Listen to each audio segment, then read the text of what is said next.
Hey, welcome to your local fast food chain. Can I take your order? Yeah, can I get a double cheeseburger, large fries, some tots, and I guess a diet soda? Hi, it's Sav and Jess. Welcome to And a Diet Soda, an opportunity for people to celebrate their successes, share their failures, and hopefully give a little advice on all things relatable along the way. This community is for appreciating the little things and fostering positive mindsets and intuitive thoughts by talking to people, because chances are they've been through it too. Hi, everyone. Thanks so much for joining us today. I'm Sav. I'm Jess, and welcome to And a Diet Soda, Episode 7, Life on the Road. Yeah, so today we're going to be talking about realities of constant travel for work, how it impacts the way you take care of yourself, and what it's like to live and work in the world of ranching, rodeos, and horse training. I am so excited to have Jane on with us today. Jane and I met a few years ago in 2017 when we both worked on the same ranch in Western Colorado. And that is actually where Jane first found her love for bronc riding, which is going to be a great story. We'll get into that in a little bit. She then moved to Texas, right? Texas right after? Yep. Hmm. And moved to Texas with her trusty steed, Red, where they've been adding a number of horses to their herd as she trains herself and her horses for trick riding, which we'll also get into. So she's now resides in Texas and travels to different states. Right now, she's in Wyoming. That's where we're recording this from. Travels to different states for rodeos to perform or compete and acquires a number of animals along the way. So thank you so much for joining us, Jane. We are happy to have you. Thanks. I'm so excited to do this. I know, so am I. I'm like so excited to hear about everything that you do. Like, I know we work together and I kind of got to see you get into all this, but we've never actually talked about it all. So, can you start by telling us exactly what it is you do, especially for those listeners that are not as familiar with the agriculture world or rodeo world at all, kind of defining these terms ranch broncs, trick riding, everything? Oh gosh, here we go. So starting out with the ranch bronc riding. So ranch bronc riding is a little different than your regular saddle bronc riding or bareback riding that you see in a rodeo. It's pretty much the same concept, but it's more traditional. You use a ranch saddle, your average stock saddle, and you get to hold on with a night latch or a rope, and you have to stay on for 8 seconds. And I got involved with that back in 2017 when I was in college, actually. I was there on a college rodeo scholarship for barrel racing and goat tying. And I just happened to see a flyer for it. And I was like, you know what? I'm probably going to hate it, but like, I just want to try it. Just, why not? And I went to one rodeo and like fell in love with it instantly, even though I got bucked off like right on my butt. But I was like, wow, that was like so much different than anything I've ever done before. So I went back a second time and I ended up covering my horse for 8 seconds. And I think I got second place. I think I tied second place with my friend Sarah. And I was like, whoa, like I'm hooked now, like game over. Like this is definitely what I'm gonna do. And then at that time is when I went up to Colorado, and that's when me and Jess met at the ranch up there. And so there's some local, rodeo series going on. And so I just continued to ride broncs, and I was flying back down to Texas because we had just started that TV show that went along with the ranch bronc riding. And so, one thing turned into another. But yeah, I rode broncs for quite a while. And really it I have been doing that since 2017. So this is like the first year I really haven't been doing a whole lot of bronc riding just because of COVID and the whole pandemic thing going on. We haven't had a whole lot of rodeos. And so backtrack just a little bit to 2019. I went back to college to finish my degree. And when I was there, I decided that I wanted to go online and go up to my friend's place in California for a little bit. And she was a trick rider. And so I was like, oh, this is kind of fun. Let me just try it out. Like, let's see, why not? I'm going to college online and don't really have much else going on. And so I went up there and just fell in love. I was only supposed to go for a month. 1 month turned into a year. And then that's when COVID started to happen. So I wasn't able to go back the next year. And so I just started, I kept training on my horse and just kind of turned it into my own deal of trick riding. And so trick riding is where you see crazy people at rodeos. It's kind of like a halftime show. We call it like a specialty act. So in between events, we're doing stunts. It's like gymnastics on the back of a horse that's running down the arena. And it's also a very traditional rodeo. It used to be an event in rodeo back in the day. It's no longer an event, but it was really popular back in the 1900s is when it first kind of got going, in the 1920s and 30s. And it's super neat. And I did gymnastics when I was younger as a kid. So like combining both of these together was like just the perfect sport, to me. And so I continued to do my trick riding. And so pretty much I'm a specialty act, and I travel around and people pay me to come to their rodeos and put on these different acts and shows. And it's a whole lot of fun. It's definitely a fun way to make a living, but a very hard way also at the same time. It's a lot of travel, a lot of miles, but I wouldn't have it any other way. No, for sure. And guys, Jane is downplaying this trick riding thing. I mean, I'm going to see if I can put a video over this video when we release this, so you guys can see what she does, or go follow her on Instagram. But this horse is barreling down the side of the arena, like running as fast as she can. And Jane is just like hanging off the side of her, doing all these tricks, twirling around up there, doing a back bend, like on the horse. Right. Yeah, exactly. The back bends, like, oof.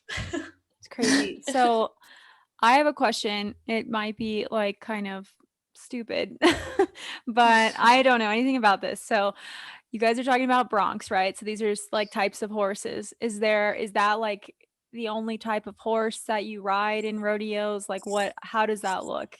I don't know anything. So for the bronc riding, these are like horses that are bred specifically to buck. So usually they're just kind of like heavier set horses that, are just like any other breed of horse. They're like genetically bred to do that. And they've really came a long way in the past couple of years on doing so. But yeah, they're just regular horses. And then the horses I trick ride on are just quarter horses. Nothing special really. They're just big, good horses to run on, but they are very broke to ride and not broncs. But in that sense, maybe some days, no, but yeah, so they're all it's funny, when you dive into the horse world. I know Jess did a lot with like AI and breeding, and so she knows how that goes. There's just so many different variations and all sorts of stuff.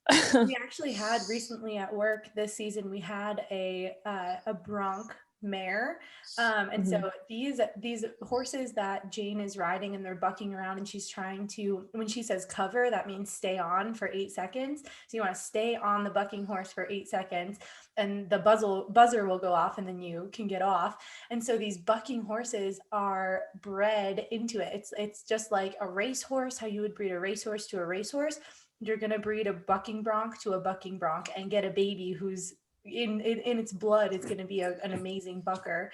And so, yeah, it's definitely like a breed of horse. Got it. So yeah. Is there like a relationship? Sorry, I'm going to keep asking questions because I'm sure No there's people who have the same worries. ones. Do you have like a relationship with these horses? Like they're your horses, right? Like do they buck because they just don't like anybody on them, or is it like mean? What does that look like as far as the relationship between you and the animal? So it was kind of like going back to what we were saying, they're bred to do that. And so the misconception is everyone thinks, we just take all these random horses and, put flanks on them, which a flank is just, it's a fleece wool kind of puffy cottony fleece. It is fleece, but it's kind of like a puffier fleece, and it just goes around their waist, and it's kind of like a training tool. Like it's just like a cue to them, like any other equipment that you'd use with the horse, and that just signals them it's like this is time to buck. And so it kind of just tickles them in a way, like on their hip. But some horses don't even buck with one of those. That's just what they do. But and it's crazy because there's such athletes in themselves. People think, like we just use random horses. It's like, yeah, right. Like a random horse cannot do this every single weekend. Like the athleticism that it takes to be a bronc is like incredible. So yeah, really, there's no. Yeah, I appreciate you kind of going over those definitions and explaining a little bit. So how did you get into ranch and rodeo, like from high school? Did you grow up in this world? What did that look like? And then how does it lead you all the way to like a reality show on Ride TV? Yeah, so I did not grow up in a horse family whatsoever. My mom, we like kind of had a horse that we'd go out and like do some lessons on every now and then at like a friend's place, just for kind of funsies. And it wasn't until my parents got split up, my dad got a piece of property out in the county, and he got me a free horse off Craigslist to learn how to ride on. And so I kind of I had a lot of time because I was like going to like a new high school and I didn't have a lot of friends. So I'd just come home and work with this horse, and I just really fell in love with it. And I started doing like 4-H shows, like the horse and pony clubs that were local. And I did like barrel racing and little like games like that. And then it led to high school rodeo, which is a much more like formal association. And I kind of got a taste of like the real rodeo world, and I was like, wow, I love this. Like, this is what I want to do for the rest of my life. And I got a scholarship to go to a junior college in Texas for barrel racing and the goat tying, like I was saying. And that's when I found out about the bronc riding, where I was like, ooh, this looks neat. And so the very first one I showed up to, there was like a little like 2-person crew with like a little camcorder, and they're like, hey, we're just trying to make a little documentary, like, do you care if we just record you guys doing what you do? And we're like, yeah, sure, whatever, we don't care. And then then at the next rodeo they wanted to do more and more, and so it kind of just turned into this thing, just being in the right place at the right time. Just all worked out, so it was pretty neat. And so we did 3 seasons of that show, and it got bigger. And the first year it was pretty small, and then the second year we got into a lot more bigger events, and by the third year we were doing some PRCA rodeos and PBRs, just some really high name stuff. And so it's really interesting to what it turned into, for sure. Yeah, that's awesome. So PRCA, Pro Rodeo Council Association, is that no? Pro Rodeo Cowboys Association. And then Yeah. PBR is Professional Bull Riding. Yes. I just think that's so awesome that you didn't grow up around it and you just like inserted yourself into that community. I think that's so cool, and obviously speaks a lot to your confidence. I mean, you said you didn't have a lot of friends when you first went to that school, but dang, I don't know a lot of people who could just like insert themselves into a community like that, especially where people can be like really judgmental if you don't know anything. So I think that's awesome. And you like skipped over how you were a rodeo queen in high school, but yes. You're like, don't mention it. I know. I always forget. I know I did with high school rodeo. They do like high school rodeo is like a state organization. It's not like your actual high school. It's just high school is what it's called, National High School Rodeo Association. So like high schoolers all across America and Canada and Australia and Mexico do it. And you do it by state. So anyhow, yep, I did Miss Virginia High School Rodeo. I guess it was 2015. And that was my senior year. And I did the pageant out at nationals. And then it's like such a tedious thing that I had so much of the queen stuff that I ran for the PRCA title, Miss Rodeo Virginia, in 2016. And so I was super young when I did it. I went out to Las Vegas and competed at the National Finals Rodeo, a part of the Miss Rodeo America pageant. And I said that backwards. Miss Rodeo America pageant affiliated with the National Finals Rodeo, and it was really cool. And that was like a really big taste of like the pro rodeo world, that I was like, wow, I'm so hooked on this. Like, this is all I want, is just to live this life. Like, this is for me. That's so cool. That's so cool. And I love that you like have that. I feel like you're so punchy now, and everything that you do is just like so cowgirl and grit and dirty, but you bring that like rodeo queen along with you. Like when we went to National Finals Rodeo and we all got dressed up and went on the town, and like any sort of awards event that you do, like you love getting dressed up. And with the trick riding, it's all glitz and glam, right? So you have this like Hannah Montana life going on. They're like best of both worlds with the bronc riding. I love that. That's a funny expression. I'm gonna start using that from now on. I know I'm such a girly girl, like deep down, but at the same time I'm such a tomboy, and so like they definitely like cross over to each other. And so when did you start building yourself into this brand of Nevada Jane? Like, where did that come about? That kind of came about when so everything got like kind of locked down with COVID when that first started happening. So I wasn't gonna be able to go back out to California, out of all places, to go back and trick ride with the ranch that I started at. And so I was like, well, I guess, I'm just gonna create my own thing right now. I'm not just gonna give up on it. And so I just kind of was playing around with like names because I don't even know how Nevada came about. I was somewhere and I don't even know. My friend, we were like trying to come up with like just funny, like catchy names because my last name is such a long last name. It just doesn't like sound right. So we just came up with Nevada Jane. It doesn't make any sense because everyone's like, "Oh, are you from Nevada?" And I'm like, "Nope." Like, "Oh, is it your middle? Is that your real name?" Nope. And so I laugh though when people ask. I tell them, I'm like, "Yeah, it's my middle name." And then it's a confusing like inside joke, and we think it's funny, but it's one of those things that just doesn't make sense. But yeah. That's funny. I mean, you That's funny. literally are Hannah Montana then, because you Yeah. have the state in your Yeah, there name. you go. Stage name. When my alter ego Nevada comes out, that's what a couple of my friends call it. That's awesome. I love the Hannah Montana analogy here. Me too. Awesome. So can you walk us through a day in the life of like a normal day for you, whatever that may look like, and also a day during show season? Ooh, well, it depends. So if I'm doing the bronc riding, it's kind of a weird adjustment because I've been doing the TV show for the last like 4 years. And so this has been the first year that we haven't been filming, because usually I'm doing something random if I'm out in California trick riding or in, college or Wyoming, wherever I am. We are always, around our TV show schedule where they'd fly us out and we go ride and we come back, and it was very chaotic. This is like the first year that we haven't had that, so it's like weird adjusting. I'm like, like who am I, like questioning like everything I do, because I was like, that was my life for so long. And so now that I'm just doing the trick riding, I live in Texas and I live at this awesome place down there which has a lot of amenities for horses. Like I wake up in the morning, eat some breakfast as I'm, feeding the horses, and then come inside and I'll like, do some odds and end things. And then I put my horses in this hot trotter, just kind of trot them around outside for a while and just exercise them. And then I'll probably go work out and then do some more like work online. And then I usually bartend in the evenings in town. But other than that, like I don't practice a whole lot trick riding right now. I have two horses that like are my kind of practice horses. And I try to do that at least like 4 times a week, but it's not every single day.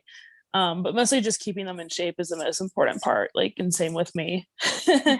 And then we do work on technique, but yeah, that's a lot of the times it's just finding a groove, like I said, because my life has been so different for the past 4 years that now it's like started a new chapter. It's so different, but it's been really good. That's awesome. I'm glad to hear that. I want to go back to obviously you said that the animals or the broncs were really athletic, but I'm watching these videos as I'm scrolling through your Instagram, and bronc riding is like so hard on your body in ways that so many people can't even imagine. Like I didn't know this was a thing as I'm scrolling through, right? So I see you like fall. There was one that you put up and you fell multiple times. You're like fall down, get back up. But Yeah.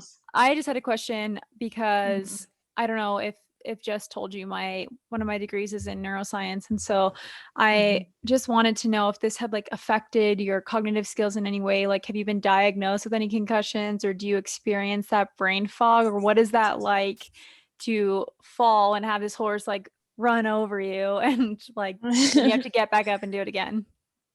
It's funny because when you get like on horses that want to throw you off for a living, your body, it's kind of like you're playing football. Like you learn how to fall in that sense. Like you learn, how to fall and how, what not to do. And obviously it doesn't go perfect all the times, but I've been pretty lucky that I haven't had very many concussions or injuries at all. Like the only thing I've ever broken bronc riding was I fractured my wrist, and one of the first years I rode, and then I fractured my radius about 2 years ago, like in my elbow.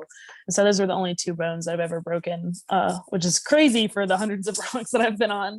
I'd say I probably had like probably like 2 concussions that weren't super bad, but they, definitely rattled me a little bit. But I do ride with a Resistol Ride Safe helmet. And I've endorsed that for a while. It's a certified helmet, and it's like kind of a cowboy hat, so it's like incognito in a way, but and it is lightweight, so it's not gonna like, whip your head back and forth being heavy. So I really like those, and that they've definitely helped me, and just protecting myself, being smart about things. Awesome. Thanks for sharing that, because that's something that I've Yeah. definitely wondered about.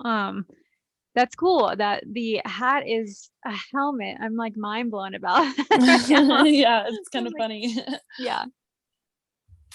That's really cool. So are there any, like when you're training and when you because your horses have to train and stay in shape and you have to train and stay in shape, so like in the peak of the season, in rodeo season, what do you do for like nutrition? Do you have a regiment?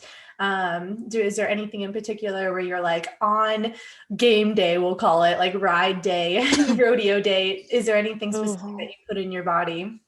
I always like to have balance, and like I know my body, and like what's gonna make me feel bad. Like what's like, things that I try to avoid, if I'm like, going hard for a weekend of performing a bronc riding or trick riding. It's like, I try to avoid dairy. I try to avoid a ton of sugar so I can, sleep at night, because I'm one of those people. It's like when I eat a bunch of sugar, like it'll affect my sleep patterns. And same with like sodas. I don't drink any soda at all.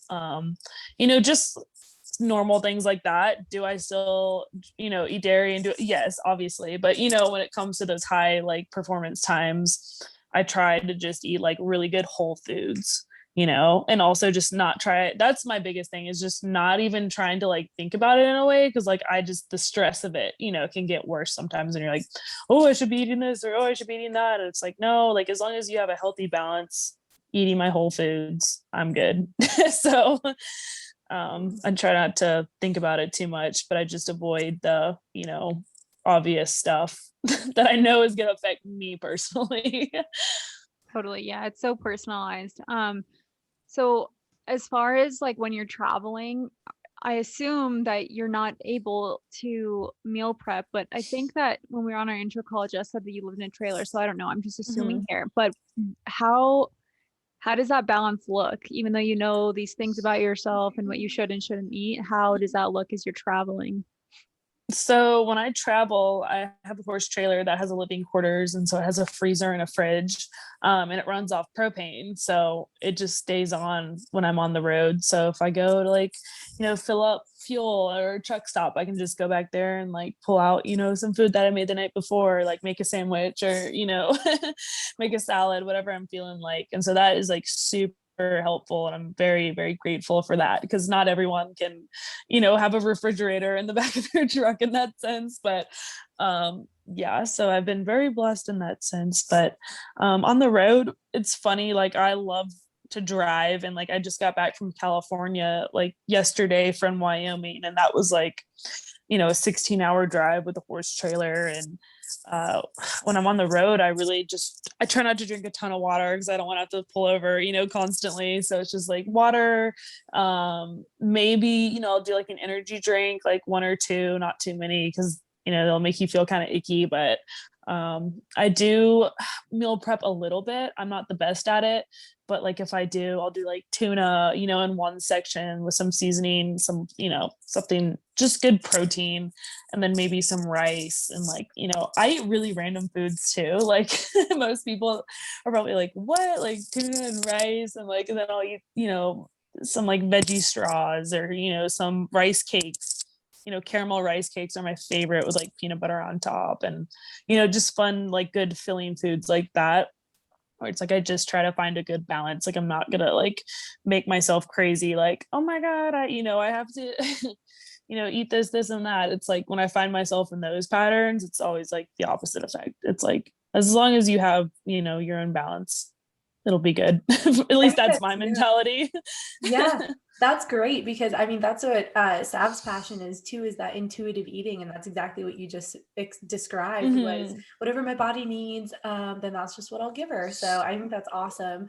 Does Yeah. it change at all with like if you have a really busy day, and you like you just did like 12 hours of straight work and you're like starving or like really busy at the rodeo, like does it adjust at all? Yeah, I I'm someone, I always have to be like eating. Like if I get hangry, it's bad.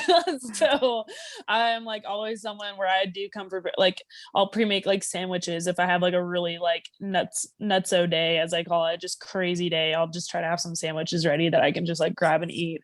Because like if I don't have food, I shut down real quick, like sleep I can like do without, and stuff like that. But I'm like, nope, I have to have carbs to fuel my brain, or else I get really cranky and like things don't go well. Um No, yeah, I get that, Also, especially because you're just giving out so much energy with this sport that you're doing. Like, I can't mhm, imagine. I mean, it's like even analogous to like weightlifting or powerlifting. Your body is exerting so much energy with what you're doing. Like, you have to have mhm. food, you have to have calories to sustain you. Yeah, for sure. And I've always been a huge like water drinker. Like I probably drink like 2 gallons of water a day or like something insane.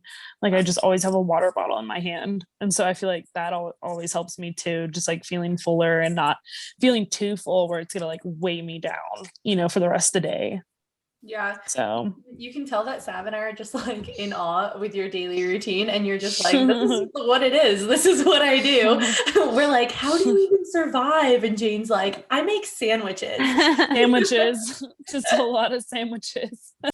That's pretty funny though, because I think it's important for people to recognize too. I mean, based off of what type of activity you're getting, you may need more food. You will need more food if you're starting to get into some crazy exercise or weightlifting, powerlifting, cardio, whatever it is. Like you have to feed the body, and unfortunately, a lot of people don't see it that way. It makes sense intuitively to be like, oh, if I eat less, I'll lose weight. But really, your body is starving, and when you're feeding it bad things, it's not being fed properly. So, yeah, I love that you shared that, because Yeah, like definitely. nourishing your body is super important.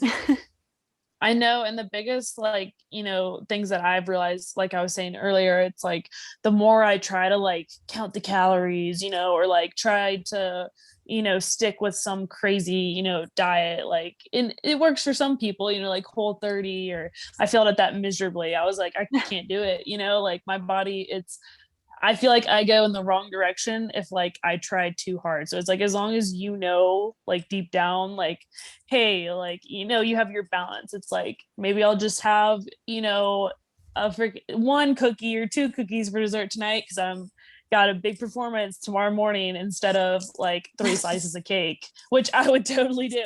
So it's like it's all about balance. It's not saying you can't have any, but it's just moderation, I think is the best way to describe it. Thinking Yeah, about your future self. Yeah. definitely. So how did you come to peace with your eating and your body as it grows and it changes? Because you've always been very lean. That's just your body type, but you've had to grow so much muscle to do the aerial work that you do. It just is crazy. Yeah.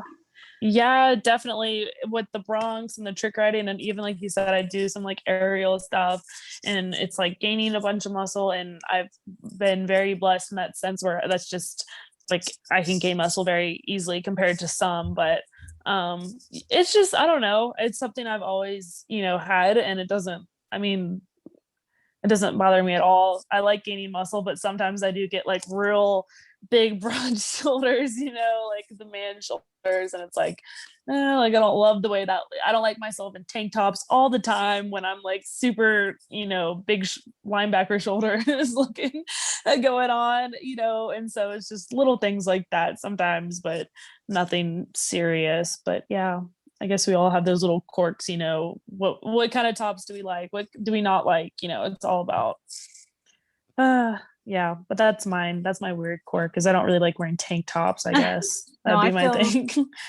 I feel that way too, even when I'm like not lifting heavy. I just have like a broad chest, so I feel that. But Hmm. what does your mindset look like in those moments then? So if you're like looking in the mirror and you like have a tank top on, do you just how do you speak to yourself for people listening? How do you like speak kindness to yourself and like recognize that these muscles are like allowing you to do the thing you're passionate about? Yeah, exactly. And that's like the funny thing is like I don't even really like I like my muscles, and like even when I'm wearing a tank top, I'm like, oh yeah, like I guess I'm in just like, sport mode in that sense where like everyone knows that, I do like I have a bunch of muscle and I work out a lot and like it doesn't bother me at all, but like, I just certain tops, certain things, it's like I just don't want to be that today, I guess. Or, I don't know how to describe it. It's kind of just a, neutral thing.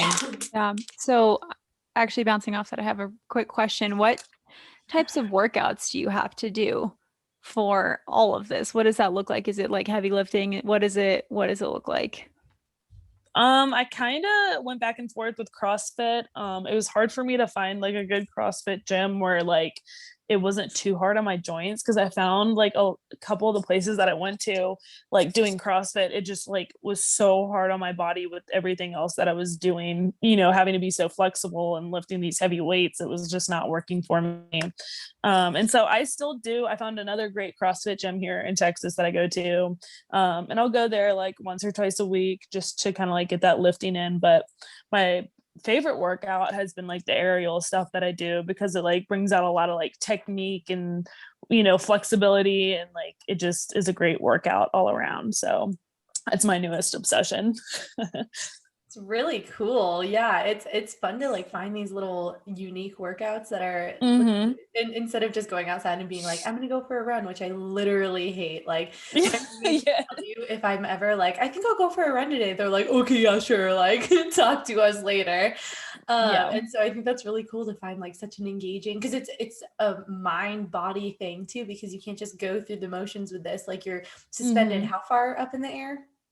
It depends. When I'm doing it at the house, I'm not very high up in the air. It's probably only like 5 or 6 feet. But sometimes I'll go up to Dallas. Like I'll try to go at least like once a week. I try to go to Dallas, and I go to like a big like circus school place up there. And I'm not good with heights. That's like one of my weird quirks. Also, is I could never do aerial professionally because like I can't like. I just get vertigo and I get like sweaty and clammy and like the whole enchilada when it comes to heights. But I'll go up there and we do some stuff and it's like, yeah, it's a little intense, but Oh, it's good, getting out of your comfort zone. oh my gosh, that's My so mind like blew. I was like, I thought she seems to be like 2 feet off the air. And she's like 5 or 6. I'm like, oh, it gets yeah, higher than this is that like because no that's not freaking that way. high. Sometimes no, it's not too bad, but So yeah, you just like fear. I mean, you say that you're like fearful of heights, but like kind of sounds like you're fearless. Like you just like hop on a horse one day, start doing a backflip on it, like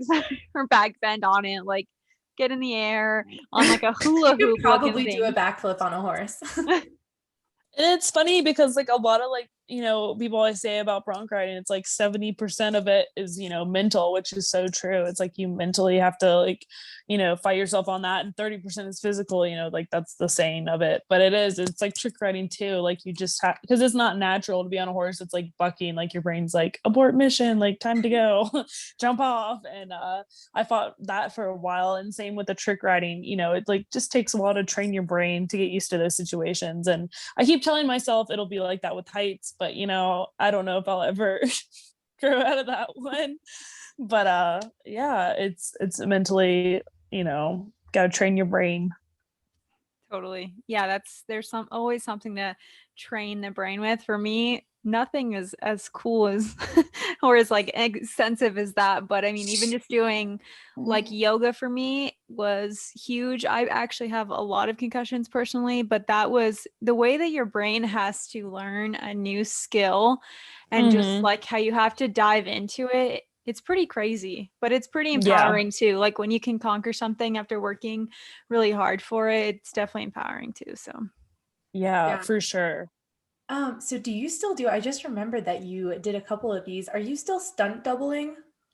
I well, it's kind of one of those things that like you have to be like reached out to. Like, I don't know. I just haven't really, I guess maybe I haven't put myself out there enough, but I've only done it just a little bit, a couple times. And so I've really loved it. One of my good friends, she does a bunch of stunt work and like she loves it. And I'm like, man, like I need to get into that more, and I just, I don't know. I just need to make more connections, I guess, in that field, because it's kind of one of those tedious things to get into, and make those connections. But yeah, Yeah, it's in your free time so when you're much not fun. taming broncs and doing backflips on horses and 20 feet up in the air. I know. I know. Hopefully I'll get more into that this year. That would be awesome. Is it Just like kind of one of those stunt? things. Sorry, is it like stunt? Are you talking about like movies? Oh, Hmm. cool. Yeah. That's crazy. Awesome. So we have some questions from viewers now that we're going to get into. Basically, at least how I would feel. I don't know if you still feel it, if you've gotten more used to it as you've been doing this for longer, but do you ever get that kind of stage fright before you go out and perform? What is that? What are like those moments like for you leading up to being released out into that arena? Is it like an arena? I don't know if I'm saying that right. Yes. Oh Okay. yeah, you're good. Yes, no, I definitely still get kind of like, and I'm that's just how I've always been with everything though, is I always get kind of like a nervous stomach before things. And I'm just so like, I really am such a perfectionist, and I really like overthink everything. And so I think that's where those nerves come from, is like I just want to do such a good job that sometimes it'll like, transpire into like stage fright or nervousness. It's just like you want to do the best that you can, and I guess that means you're really passionate. I probably would, lose interest pretty quick if I didn't feel anything, before going out and performing. But yeah, it's definitely there. But most of the time, it's just a lot of excitement, and I'm just so eager to do it and wanting it all to go exactly how I planned, which obviously doesn't always happen. But Is it yeah. is it weird to just have people watching you at all? Like, is that just weird to have like a huge audience as you're doing this thing, or are you able to just like block them out? No, it's funny. Like for me, it's like the bigger the crowd and like the louder it is, it's like the more like better I performed for sure.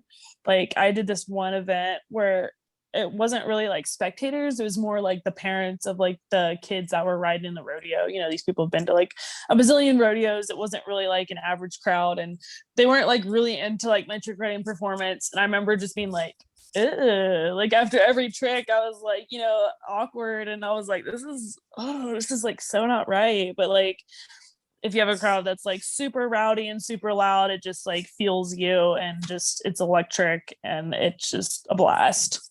So yeah, I definitely love it. That's so cool. So I mean, like thinking back on this past like 30-minute, 35-minute conversation that we just had, like I love that you love what you're doing. Like this is so cool. Like and it's not even like you're just doing one thing. Like you just see something and you're like, that is cool. I'm gonna try it. And I think that's such a awesome quality that more people need to embody. Cause like Sav and I are asking you these questions about like nutrition and all this stuff. And the bottom line, which I think is so cool, is that you're like, I don't know, like, yeah, I guess, but like really you're just doing what you love. And I think that's so Yeah. unique.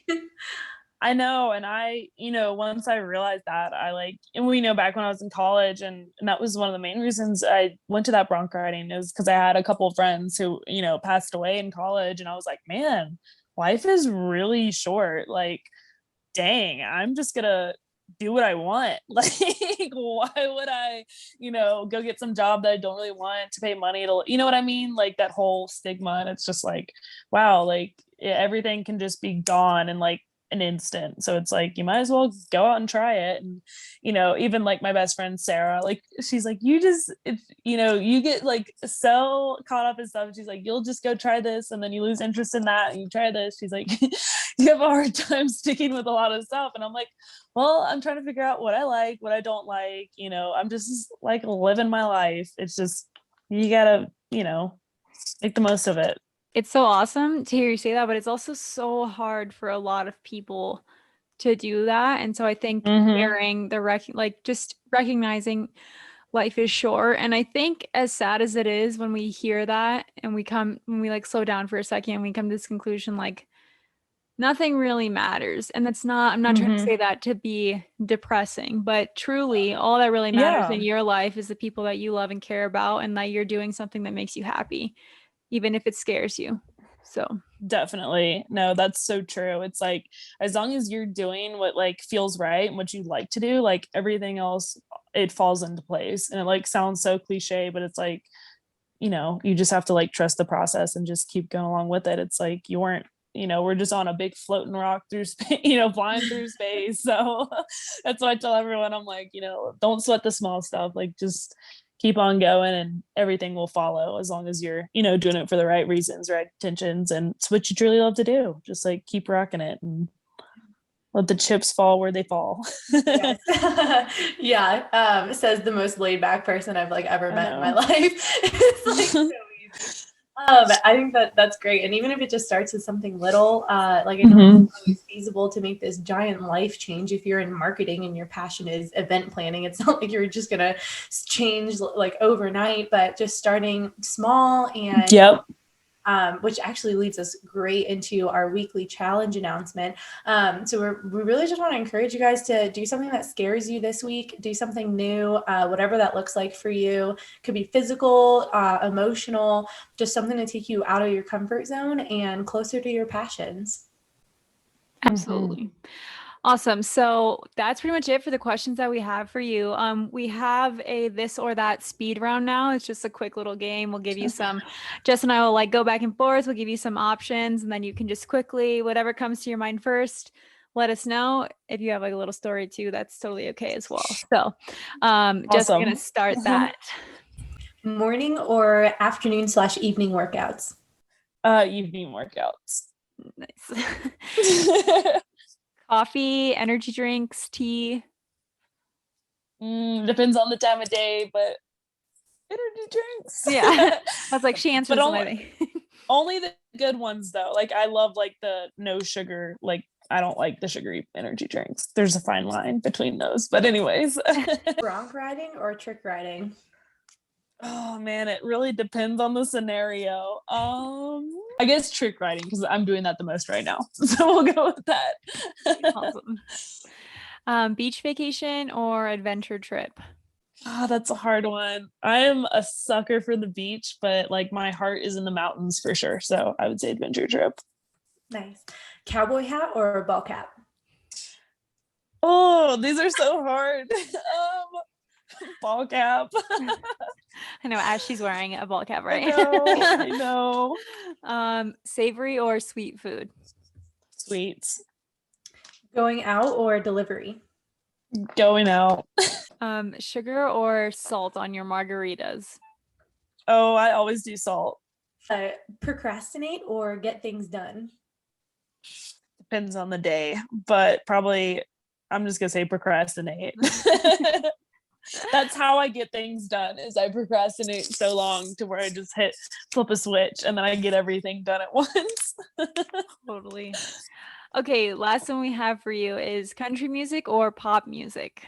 Oh man, it really depends. I love all music, but I think I'm gonna go with country music. Okay. Well, thank you so much, Jane, and to everyone listening and tuning in. Your continued support definitely means so much to us, and we always appreciate those kind comments when people reach out, and also constructive criticism. So thank you guys.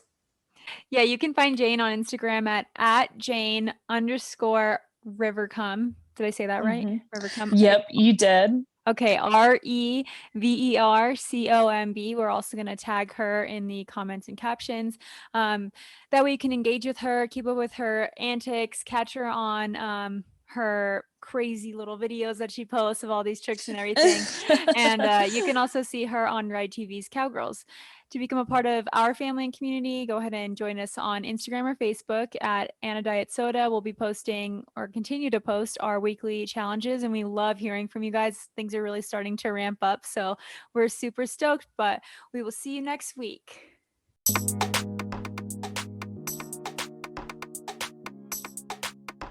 Thanks for listening. We hope you were able to give yourself a little love today. You deserve it. Be sure to subscribe to this podcast and check us out on social media for weekly conversations and attainable challenges for your health.